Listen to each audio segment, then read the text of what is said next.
ಒಬ್ಬ ಸಿರಿವಂತ ತನ್ನ ಮಗನಿಗೆ ವಿಲ್ ಪತ್ರದ ಜೊತೆಗೆ ಒಂದು ಜೋಡಿ ಹಳೇ ಪಾದರಕ್ಷೆ ನೀಡಿ ಹೀಗೆ ಹೇಳಿದ, ಮಗನೇ, ಇದು ನನ್ನ ಮರಣಪತ್ರ. ಇದರನ್ವಯ ಇನ್ನು ಮುಂದೆ ನನ್ನೆಲ್ಲ ಆಸ್ತಿಗೆ ನೀನೇ ವಾರಸುದಾರ. ನನ್ನ ಮರಣಾನಂತರ ನನ್ನ ಕಾಲುಗಳಿಗೆ ಈ ಪಾದರಕ್ಷೆ ತೊಡಿಸಬೇಕು. ಇದೇ ನನ್ನ ಕೊನೆಯ ಆಸೆ. ಇದನ್ನು ನೀನು ನೆರವೇರಿಸಲೇಬೇಕು ಎಂಬುದಾಗಿ ಹೇಳಿ ಮಗನ ಬಳಿ ಮಾತು ತೆಗೆದುಕೊಂಡ. ಮಗನು ತನ್ನ ತಂದೆಗೆ ಒಪ್ಪಿಗೆ ನೀಡಿದ ಕೆಲವು ದಿನಗಳ ನಂತರ ಅವನ ತಂದೆ ಕೊನೆಯ ಉಸಿರು ಎಳೆದ. ತಂದೆಯ ಶವಕ್ಕೆ ಸ್ನಾನ ಹಾಗೂ ಇತರ ಕಾರ್ಯಗಳನ್ನು ಮಾಡಿ ಮುಗಿಸಿದ ನಂತರ ಮಗನು ತಂದೆಯ ಆಸೆಯನ್ನು ಪಂಡಿತರಿಗೆ ತಿಳಿಸಿ ಪಾದರಕ್ಷೆ ನೀಡಿದ. ಪಂಡಿತರು ಇದು ಸಾಧ್ಯವಿಲ್ಲ ಎಂದು ತಿರಸ್ಕರಿಸಿದರು.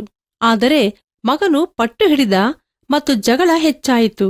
ಅದೇ ಸಮಯದಲ್ಲಿ ಆ ಊರಿನ ವ್ಯಕ್ತಿ ಒಬ್ಬ ಓಡಿ ಬಂದು, ಕೆಲವು ದಿನಗಳ ಹಿಂದೆ ನಿಮ್ಮ ತಂದೆ ನನಗೊಂದು ಪತ್ರ ನೀಡಿ ಅದನ್ನು ಅವರ ಮರಣದ ನಂತರ ನಿನಗೆ ಕೊಡುವಂತೆ ತಿಳಿಸಿದರು ಎಂದು ಹೇಳಿ ಪತ್ರವೊಂದನ್ನು ನೀಡಿದ.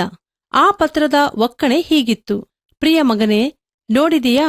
ದೊಡ್ಡ ಫ್ಯಾಕ್ಟರಿ, ಭವ್ಯವಾದ ಬಂಗಲೆ, ಕಾರು, ಫಾರ್ಮ್ ಹೌಸ್ ಇವೆಲ್ಲದರ ಒಡೆಯನಾಗಿದ್ದ ನಾನು ಇಂದು ಒಂದು ಜೊತೆ ಹಳೇ ಪಾದರಕ್ಷೆ ಕೂಡ ತೆಗೆದುಕೊಂಡು ಹೋಗಲು ಸಾಧ್ಯವಾಗುತ್ತಿಲ್ಲ. ನಿನಗೂ ಒಂದು ದಿನ ಹೀಗೆ ಸಂಭವಿಸುವುದರಿಂದ ಬರೀ ಒಂದು ಬಿಳಿ ಬಟ್ಟೆಯಲ್ಲಿ ಇಹಲೋಕ ತ್ಯಜಿಸಬೇಕು. ಆದ್ದರಿಂದ ಈಗಲೇ ಎಚ್ಚರಗೊಳ್ಳು. ದುಡ್ಡಿಗಾಗಿ ಯಾರನ್ನು ನೋಯಿಸಬೇಡ. ಅನ್ಯಾಯ ಮತ್ತು ಅಧರ್ಮದಿಂದ ಹಣ ಸಂಪಾದನೆ ಮಾಡಲೂ ಬೇಡ. ಗಳಿಸಿದ ಹಣದಲ್ಲೇ ಸ್ವಲ್ಪವನ್ನಾದರೂ ದಾನ, ಧರ್ಮ, ಸತ್ಕಾರ್ಯಗಳಿಗೆ ಬಳಸು.